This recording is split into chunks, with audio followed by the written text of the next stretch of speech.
Hi guys, Aceface back with another video for you. Hopefully, fingers crossed, I'm live. So this is a first, so I think I'm just trying to kind of get my head around how this whole thing works, so kind of bear with me. If anyone's in the chat, and I think there was some people in the chat, let me know whether I'm coming through loud and clear, whether you can hear me. It'd be cool, give us a quick thumbs up, tell me what's going on. That'd be absolutely cool. I can see that Black Toe Studios has popped in, say hello, which is cool. Got Nick Davis as well, very cool. And we've got, looks like 9 people, so not too bad. So I haven't really advertised this. There was a quick little bit in the on the Facebook page, just seeing. So yeah, so hopefully we'll get a few people watching. All very strange. Yeah, they're saying it's all good, so that's fantastic. So we'll start, we'll kind of get this sort of underway. So apologies if it's a bit sort of unprofessional and not up to the normal polished self, if that's what you can call it. But I'm still going to try and cover all the standard Wargaming weekly goodness and try and kind of give you all the lowdown information that I've got. So start off with saying, you know, hope everybody had a really good Christmas, New Year, got all your new plastic crack and everything else, and you have fun with your families, because that's obviously hugely important. And hopefully you've had enough time to kind of chill out, relax, and get ready for a new year of wargaming. So yeah, so thank you very much, as I said, everybody that watched, everyone that's watching. It's great to have you with me. But yeah, so as always, as I always say, if you're after anything at all, do check out my sponsor Wargames. Martin's got some awesome deals, so check him out for anything you need. Always new stuff filtering through there. And if you don't see it on the website, give him a call, give him a message, and he'll try and hook you up with the best prices he can. So yeah, so going on to tournaments. So some tournament news. We've got the Last Chance Open, funny enough, in just over 10 days time. So really excited about that. It's obviously a sellout, and we've got some really cool people coming. So it's great to see, obviously, Black Toe Studios in the chat, or hopefully if they're still there. But they're coming along, which is wicked. We've got obviously Idic Beer, we've got Lawrence from Tabletop Tactics, we've got loads and loads of people coming along. So it's gonna be a good one. It's twice the size pretty much of the first tournament that we did, so we're hoping that it's will hopefully live up to the hype. We've kind of everything that was fed back to us from the last tournament. We've tinkered around with to try and make it even better. And obviously it's still only our second one, so we'll look to improve it even further as we go on to the Northwest Open that will hopefully be in July. So yeah, so really excited. It's going to be it's going to be a ball. I just can't wait. I'm taking my Tyranids, so for you who weren't aware of that, I'm actually, because we're in a bit of a settled place now. Martin and Dave, the TO that worked with me last time, have got it down to a kind of fine art, and we're pretty confident that we can run it with me still gaming, which is great because it means I get to play in a major, which is always good for those ITC points. So I'm going to bring my Tyranids. I'm going to bring pretty much the same list that I brought to the Norwich Conflict tournament, and there is a video in my archive where you can have a look at the list I brought. So I'm just going to bring pretty much a very basic Tyranid list, which is very effective. I know how it plays really well, so so it should be sort of a no-brainer, and will definitely give people a good game. I can't see it hanging around the top tables, but if it does, then happy days. But it's going to be great to kind of give some people a game, and then we'll have. It'd be good to kind of play a few guys on the Friday night as well, potentially, so people around, and give me a shout. I can't guarantee anything, but it'd be nice to get some games then. I know that there's a few people coming up early, and if you do come up early, all the tables are free for use on the Friday, so you can kind of pick your table, have a game, have a beer, enjoy yourself, you know, and have kind of a good weekend of gaming. So so that's the Last Chance Open. Really can't stress how excited I am, and fingers crossed it'll be a good one. So that's that tournament. What else I want to talk about? So we've got No Retreat, so No Retreat 4, that will rock up that's the end of the month, so that's literally days before Vegas, so that's going to be crazy. So I think I've got about a day. I get back in from Gibraltar for about a day before we go to Vegas, so crazy months gaming. But No Retreat, always awesome, some cool people going there, so that'll be fun. I'm actually going to bring my towel, so bringing the cheese this time, absolutely bringing the cheese, and I'll probably do a video, I don't know, maybe in a week's time, 2 weeks time, and I'll go over my towel list. It's toned down as far as with the restrictions that No Retreat gives, but it's pretty dirty, so it should be fun. I'm hoping that it might do the work, but we'll have to wait and see. Is it all going well in the? Can you hear me still, guys? Is everything going well? Chuck a message in if you can still hear me loud and clear. That will be wicked. How many people have we got in the chat at the moment? We've got 7, so they've obviously had a little listen and they're clearing off because it's boring. No, cool. Yeah, we can still hear you. That's great stuff, guys. So that is the No Retreat. What is coming up is they are doing a No Retreat Horus Heresy, and what I'll do is I'll edit after this video, and hopefully if this kind of archives into my YouTube videos, which fingers crossed it will, not 100%, but if it does, I'll put a link down below. But the guys at SM Battle Reports are running a Horus Heresy No Retreat, and you've got about a week left to apply. So if you fancy it and you play a bit of Horus Heresy, it's going to be incredible. I've seen some of the armies that are applying and they are fantastic, but don't let that hold you back. If you do play Heresy, absolutely chuck in an application. If you don't get in this time, then fingers crossed maybe you get in next time. So just have a look at the comments. Hoping Martin gets cancellation so I can play in the Last Chance Open. Well, fingers crossed for you, mate. Obviously I don't want anyone to drop out, but you never know, so but yeah, so if you are interested in Horus Heresy and you fancy kind of getting involved in No Retreat, then chuck in your application for that. As far as tournaments, I think that's about it. If you've got any tournaments you're going to, chuck them in the comments, and I can always give you a shout out for what tournament you're going to. But let's jump into some sort of news and rumours. Now, the rumour mill is going absolutely ballistic at the moment. We've got lots and lots of talk about another Primarch will drop very soon. We've got the Fall of Cadia, which we know is coming. That's kind of the next big release for 40k, so that's exciting in itself. I would love an Abaddon new model. That would be probably the cream of the cake for me, but there's all sorts of stuff coming along with that. We've seen the pictures of the new Celestine model and that amazing looking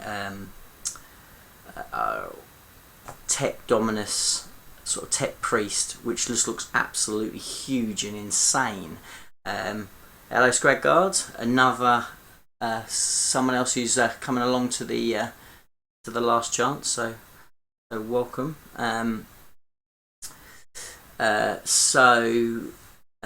Yes, what was I saying? So this is where I need to learn, guys. So apologies, I'm kind of like talking about something and I'm looking at the text and I'm well off track. So a real apologies. I will get better at it. And I'm kind of looking at a picture of me that's about 20 seconds behind as well, which is also pretty misconcerting. But anyway, going back to those rumours, so we've seen those models. They look absolutely epic, and the story sounds like it's going to be a big one. It looks like this is the kind of the first bit where the Black Crusade are really starting to look like they're breaking through to this whole end time story that's kind of building momentum, which is cool. But yeah, they've leaked. I don't know if there's a leak or but I've heard there's a little bit of text or a little bit of fluff that's kind of starting to feed its way through about this Necron character. So the Necron guy, he's got it sounds like he's kind of either captured or he's found some very, very important, and it sounds like a space marine.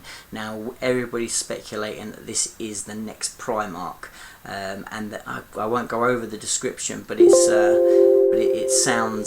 sounds pretty interesting. Give me 2 seconds, guys. We're running out of batteries on the screen, so I'm quickly gonna switch on the power. Won't keep you 2 seconds.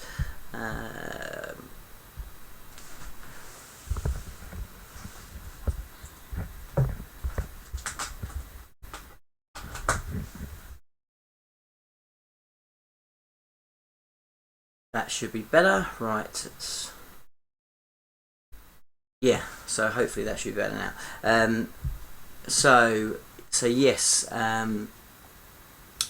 so that's the sound of things. So we don't know who this guy is, but it sounds like it's going to be another Primarch. And yeah, I think someone put in the comments, Adrian, Gilliman. It sounds like he's the one that everybody's favouring to be that next Primarch back. There's also talk about it being Vulcan, and he's kind of been captured and almost like kept so he can't die and then regenerate. So that's cool. Kiblans, hello mate. Nice to see you in the chat. Evening. Hope I'm coming through loud and clear. So that's another potential that it's Gilliman, or it could be Vulcan. We don't think it's Traitor, and it would make sense for it potentially to kind of to be the other way round and it to be a loyalist. Who have we got here?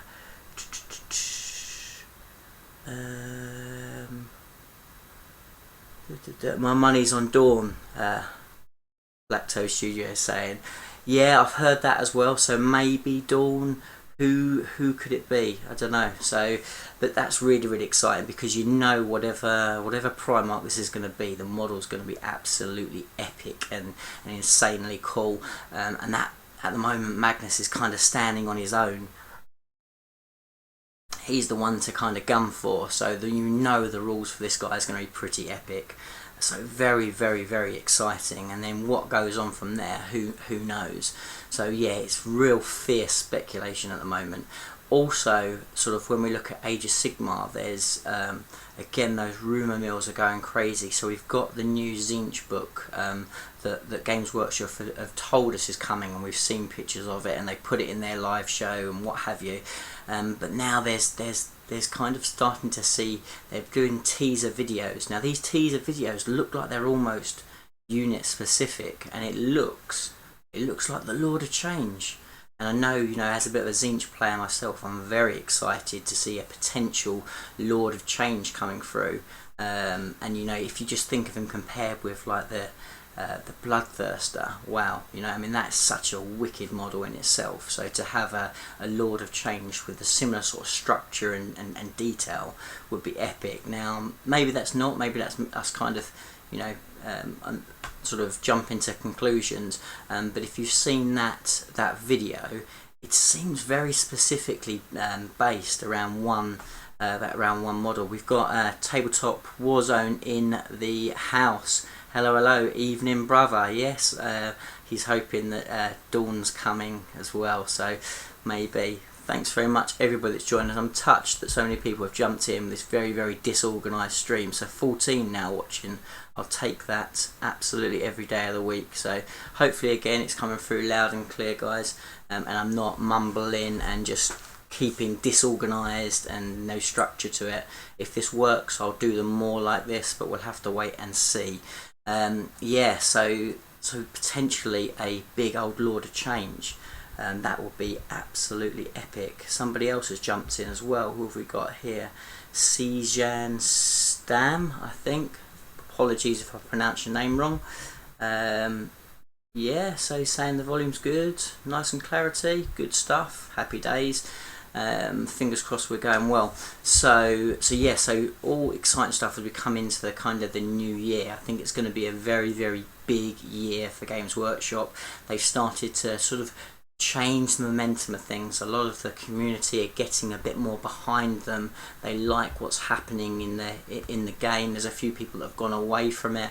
The specialist gamers, people like Blood Bowl, have now kind of got that back in place. So the whole wheel is really turning in their favour. It's going to be very, very interesting though, because there's still mixed opinion on when this 8th is going to hit and what it will do to the game, because there's a lot of people that, in fact someone just jumped in with there, someone's asking me about their opinion on 8th, so what great timing. And so I will cover that. So basically, yeah, so it's really split. So people think that potentially summertime will see the end of 7th and the start of 8th.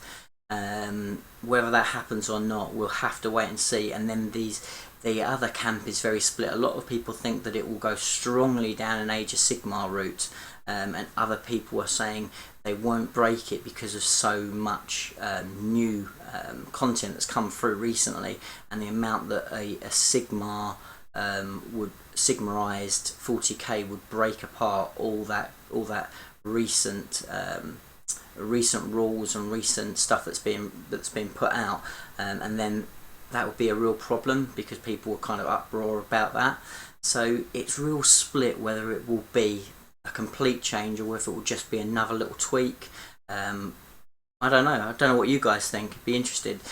So yeah, so going back, what do I actually think about it? Well, my honest opinion is I think it probably will be the end of the summer. I don't think the change will be massive, but I would like it to be. So I've just started playing Age of Sigmar and absolutely love it. And I do think 40k is a little bit bloated. I'm not 100% loving it at the moment. I love 40k. I mean, that might sound crazy to you guys, but it is a bit bloated, and I think particularly as my poor beloved Tyranids are struggling a little bit, I'm finding it tough, and I would like a little bit of a rebalancing.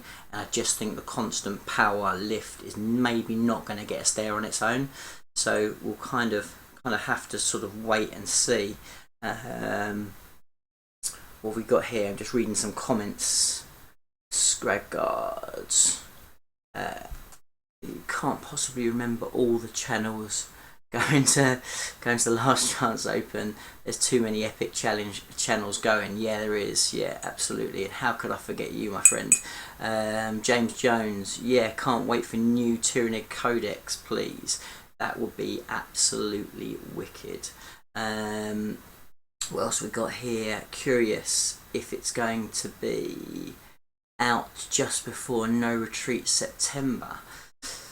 Who knows? So yeah, I mean, I would absolutely love a new Tyranid Codex and us to kind of be a little bit more of the flavour of the moment. It'd be nice to get a big model. I'm still kind of thinking that potentially, and there's always been this rumour about a big Tyranid model that's going to make an entrance. And wouldn't it be cool if that was part of this end time story and that Tyranids kind of factored in it? I'd like to think that they would, and maybe a huge sort of plastic Titan-esque Tyranid model. That would be incredible. What else have we got here? Who else is saying? Cullen, is it Cullen 1189? Are you disappointed that Gene Stealer Cult currently would devour the Nids? They were to get on the planet and not the other way around. Yeah, absolutely. That is, I think you're spot on there, my friend. Especially I'm starting to really kind of love the cult and learning it, and kind of, I've not yet to play the game, but just real kind of maths hammering it, working out what's going to that's going to fit in. And I can tell you what, I'll give you guys a little bit of a absolute red hot news as far as my plans. At the moment, with the way that the Tyranids are kind of going and really fading away, and how I'm really struggling to kind of build a competitive list, and what I think I might do is I might take the Gene Stealer Cult as an ally for my Tyranids to the LVO, making sure that the Tyranids are still the most points, they become my primary faction, but actually taking in a heavy reliance on the cult. I don't know what you think about that, guys. Is that me selling my soul, or am I still staying true to Nids, as they kind of still are Nids, aren't they? Really? Kind of? Sort of? But yeah, I think it's really the only way. Wicked idea, mate. Yeah, I think so. So I'm loving the subterranean uprising. I'm thinking potentially running a couple of those formations, min-maxed out with free Flyrants. Sounds, yeah. So I think people are agreeing with that. That's kind of what I'm thinking. It fits in quite nicely. It kind of covers a lot of areas. What's he say? Who's saying this? Adrian's saying, even if you're selling your soul, is there anything wrong with that? James Jones, I've seen it work. You can really ratchet up the warp charges. Yeah. Morlocks and GSC miners. Yeah, that's cool. Kind of saying, good idea, though need to remember, can't go into the shadows when in the Nids range. Yeah, that's a good shout, one I didn't think about. And then adds C, take a Riptide wing to the LVO as allies to your Nids. Tournament lists are completely different to competitive lists. Different ballpark completely. Yeah, unfortunately. So, well, I say unfortunately because I suppose I still think it's right. But in the ITC, you can't do Come the Apocalypse allies. So I know a lot of tournaments do allow that. They don't in the ITC, which is kind of right, and I kind of support it. It's tough in a way because obviously Tyranids don't have any friends, and rightfully so from their fluff. But it does make it a lot tougher. But yeah, so no, there will be no Riptide wing, and I'm not taking the Tau again. They had to run out last year, so that's not this year. Tell you what, we're going way off track, guys, but I'm loving all your comments, and thanks for getting involved in the show. So I think that's the kind of end of rumours, and news, but yeah, loads of exciting stuff coming. So really cannot wait. So what's next? What do I normally talk about next on the show? Any ideas? So lists. I normally talk about lists, and we've kind of almost touched on it a little bit. So yeah, I've kind of wanted to talk about sort of the two sort of the lists that I'm kind of coming up with. So I'm going to do the Gene Stealer Cult, as we've said. And really looking forward to getting that on the table. So I've got some people painting them for me, so shout outs to Ravensblade Painting Studio, also to Shamrock Studio, and to Inside Out Terrain, because Paul's going to paint me some stuff in the future as well. So we're hoping to get the Gene Stealer Cult out hopefully by February, but even though it might feature in the LVO list as well, because I've got some already ready to go. But fingers crossed, February you'll start to see some Gene Stealer Cult on the channel. My World Eaters, that's kind of just over here on my desk, they hopefully will be in action again around February, so you'll get to see my first 30k games coming up, so that should be pretty cool. We're looking to schedule a game with the Geeks 40k guys, so I know they're really keen to kind of get a game versus my World Eater, so that will probably be one of the first. I'm also going to take on Edic Beer's Space Wolves. We're probably going to play, even though his force is technically not a 30k force, we're going to kind of have a bit of a spin on it and play it as a 30k game, my World Eaters versus his Space Wolf, so that should be a lot of fun. So loads of 30k stuff happening this year. And then the one I wanted to talk about is I wanted to talk a little bit about 1,000 Suns, about how damn hard it is to pick a list at the moment with those guys. So I don't know if there's any 1,000 Suns players in the chat. Probably not, but wow, I tell you what, really difficult army to play with, just so points expensive. And if you want to kind of go with proper traditional 1,000 Suns, it just don't really work out. What else we got here? Just having a look at the chats. can't forget First Curse either. So powerful in close combat. Yeah, very true, James. It's just a lot of points in one unit. If you don't roll a 6, you're doing a lot of hiding. I think when I play pure Genestealer Cult, I think it will definitely feature. I think it's too much fun not to. Who doesn't want to get Genestealers on the table? And then Aid says, fair dues, you don't want to go all the way to Las Vegas just to make up the numbers though. Yeah, 100%, and I think that's why I probably, you know, I might not take just a full-on Tyranids, because I do not want to go there and lose 6 games out of 6. It's unlikely to happen, but it could, just with just the sheer fact that we're struggling with cover now with a new FAQ. It's just tough times, and I don't want to. I really don't want to go over there and get hammered. Stragard says, need to challenge you to a bat rep sometime this year. Absolutely. Against the list I'm not bringing to the LCO. Yeah, I mean we'll have a game at some point, I'm sure. I'm probably going to, after the LVO, have a little bit of slowdown in tournaments, which is potentially why I've not had as many battle reports as I would like to. So we'll hopefully get more chance to do a lot more collaborations with other YouTubers. Definitely be having some more games with Vidicast, with Lawrence from Tabletop Tactics. So you'll see some more of them battle reports coming. I just need to probably have a little slow down from the tournaments to be able to make time to do those collaborations. Yeah, so as I said, really tough stuff against the with the Thousand Suns. What people saying? Watched a game with Genestealer Cult versus Thousand Suns. The Suns are ridiculous psychic wise, obviously. They were throwing minimum 20 dice at Magnus, gaining more. Yeah, hugely buffed Terminator unit seemed to be the thing in that Magnus flying buff. Yeah, so I mean, you can do it, absolutely. And so I'm going to base it around Magnus. I need to have Magnus, 100%.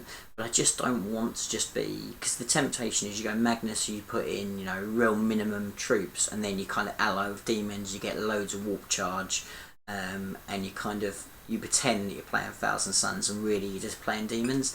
And then Magnus becomes a beat stick. You want to give him probably about 10-15 warp charge a turn easily, and then he's just wrecking unit by unit.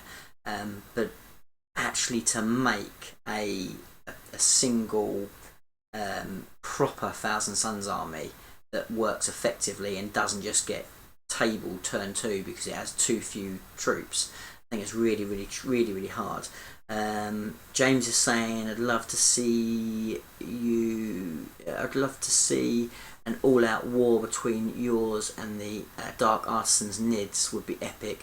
Yeah, we should have a game this year. We've been speaking quite a lot, myself and Harry, so fingers crossed we'll have a game with the Dark Artisan at some point, and maybe Nids versus Nids. If people would like to see it, I'm sure we can make it happen.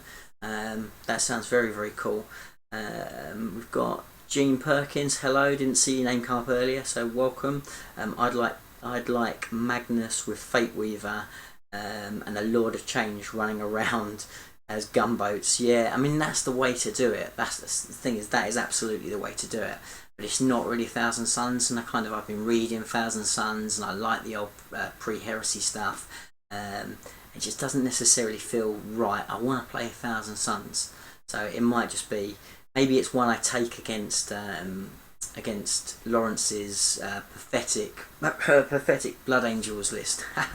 Maybe I'll challenge him. Maybe he'll take that up. Maybe that'll be the way that I'll break my duck against him. Maybe we'll do a Thousand Suns versus Blood Angels. See whether I can take out that elite force. Maybe. What do you think of that? We got here. Magnus only has a 4+ save, so kill him with Skyfire. Yeah, but he can boost that save so easily.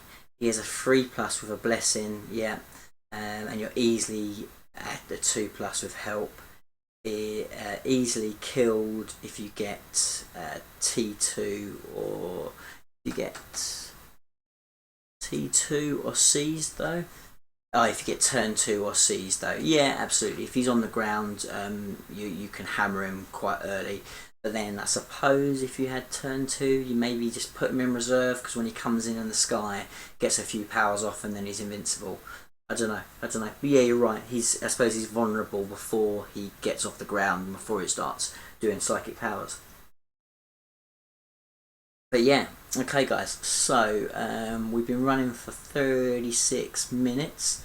Let's have a quick look who's in. We've got 17 people in at the moment. Thank you very much for joining us.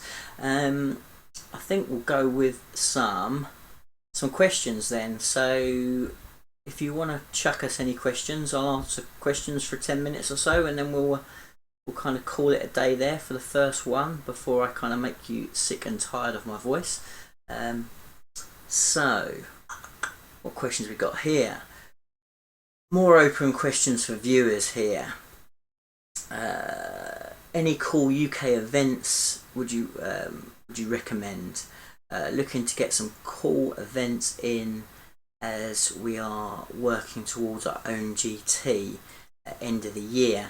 So the London GT I'd highly recommend. I don't know whether they've sold out. They were selling quickly, and they got a lot of. It's a big event. But search for that one. I think there might even be a link on one of my videos for it. But I think if you put in London GT, 40k London GT, that'll come up. That's a really good event. Really good location, centre of London. That's a cool one. What else would I recommend? The guys at Conflict I came back from, so the Norwich guys. If you put in Conflict Norwich, again, Facebook, you'll probably find them. Jump onto them. They run some really good tournaments.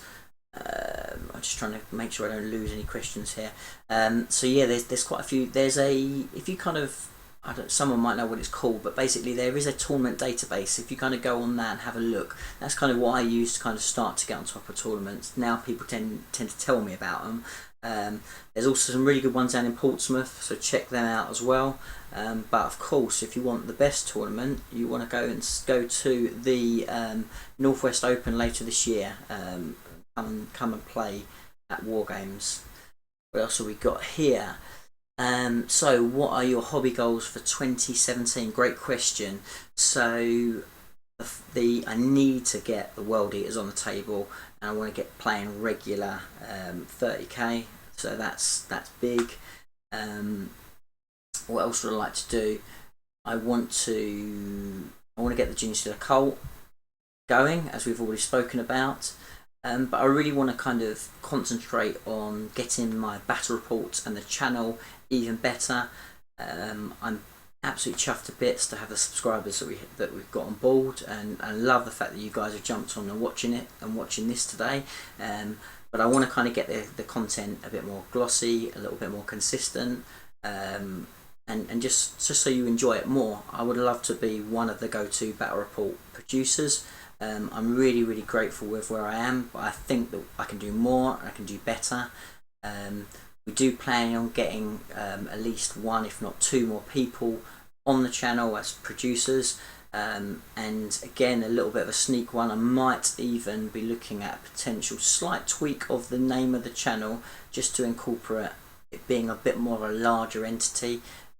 So you should see some more people coming on the channel, but then more about that in another video. But I think I've told you too much. And I'd also like to go to a Age of Sigmar tournament before the end of the year.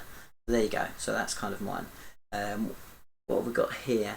Can you see any of the Imperial Agent changes making it into any lists? I don't think so, but I don't know enough about it. I've not read into it that much.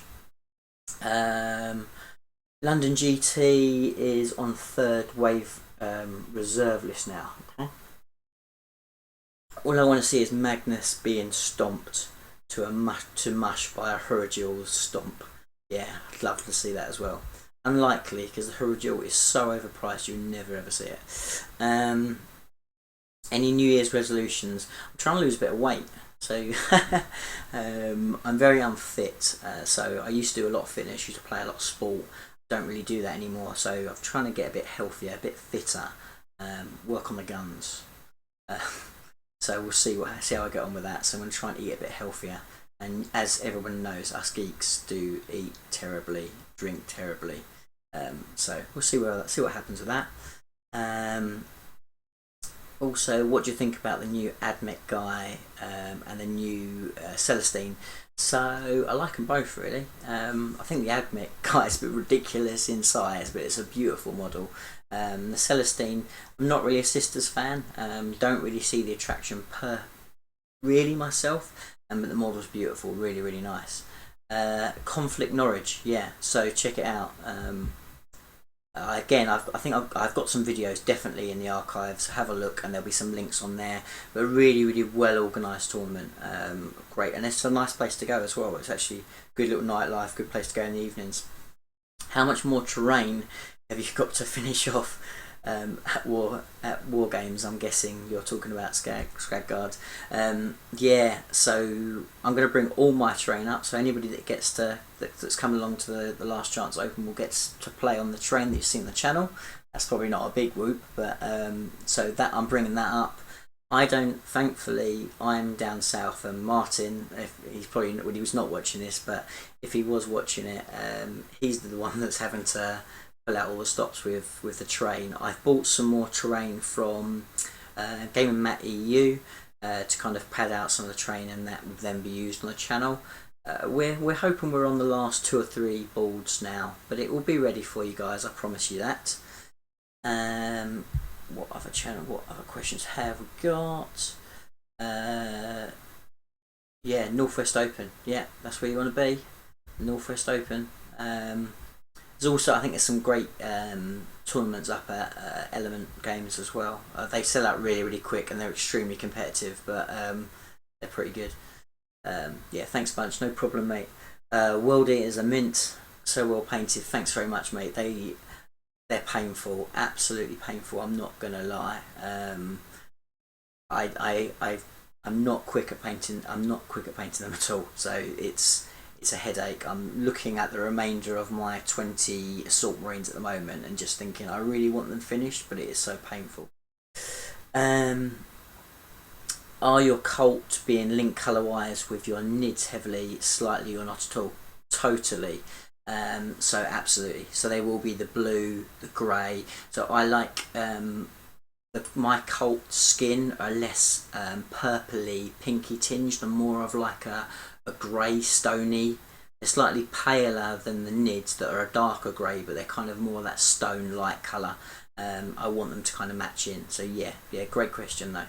A lot of people kind of go, oh, don't know about that colour, but when you see them with the NIDs, it makes sense. Just a little question. I'm building up a Tau army. This is Tabletop Warzone, and not sure what kind of loadout to take for the commander. Would like him to be tank hunter, or maybe with marker drones and such. Any advice? So magnetise him is your best advice, because the commander can be so many things. The way I have always kind of built him is much more of a buff commander. So even when he's kind of going after tanks, I have him as the one that kind of gives the ability to the guys that are with him. So whether he's in a Farsight bomb and he's with crisis suits that have got fusion guns that do the work, I generally don't have very much on him at all. And it doesn't really matter about modelling him, but the way that I kind of like to kit him is much more survivable. So make sure he's got the 2-up save.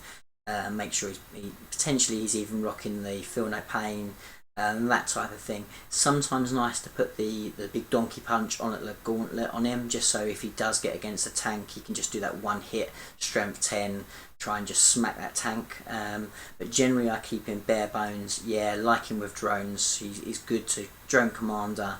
Just have some drones in there.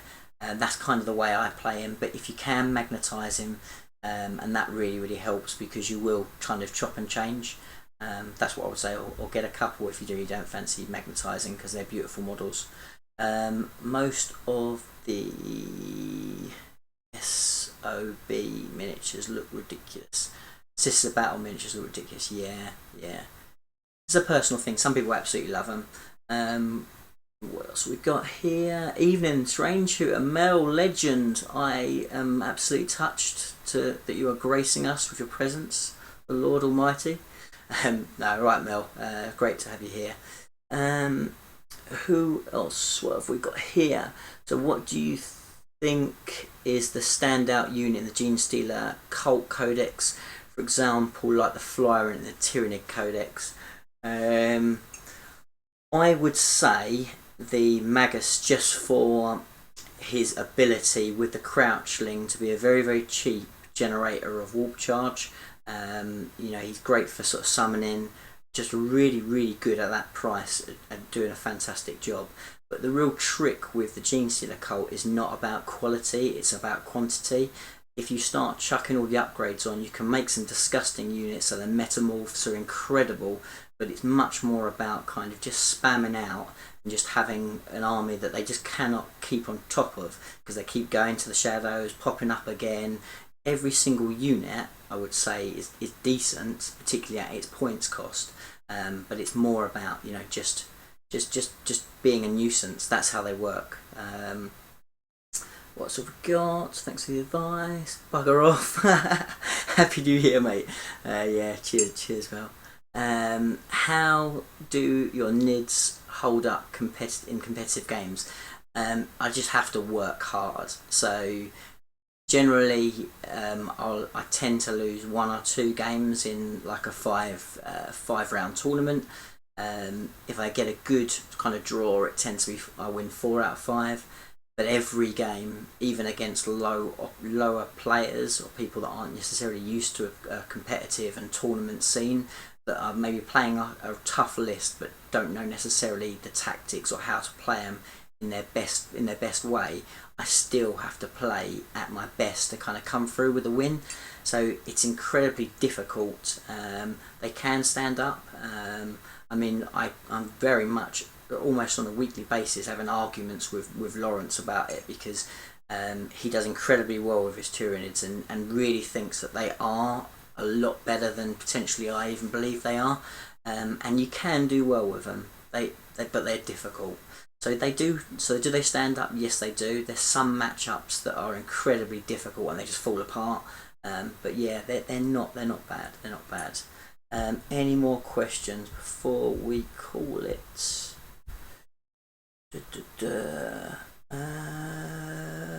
And that looks like all the questions. So yes, we've been running for 48 minutes, so I think we'll call it there. I hope this will upload so people can watch it afterwards. As always, guys, thank you so much for joining us, all the guys that have jumped in to watch this. Sorry it's been a bit disorganised, a bit of a mess. Hopefully you've enjoyed it. Until the next video, until I next see you guys, thanks very much for watching, and I'll see you all again soon. Bye for now.